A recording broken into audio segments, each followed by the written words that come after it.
अयोध्यापासून 1.5 ते 2 तासाचा प्रवास करून आता आपण होळीच्या माळावरती पोहोचलो आहोत आणि होळीच्या माळावरती असलेलं छत्रपती शिवरायांचं हे स्मारक.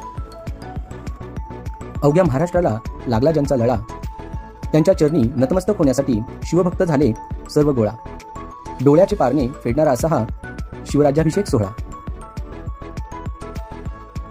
शिवराज्याभिषेक दिनानिमित्त शिवरायांचे मावळे शिवभक्त अक्षरशः रात्री 12 वाजताही शिस्तीमध्ये आपल्या राजाचं दर्शन घेत होते.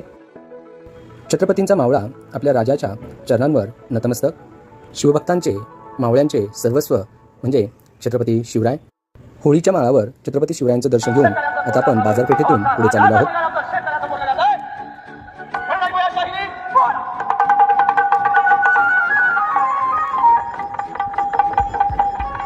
रात्रीचे 12:30 ते 1:45 वाजले आहेत आणि आता बरोबर आणलेली शिदोरी आम्ही सर्वांनी या ठिकाणी काढली. बरोबर आणलेल्या जेवणाचा स्वाद घेताना आम्ही सर्वजण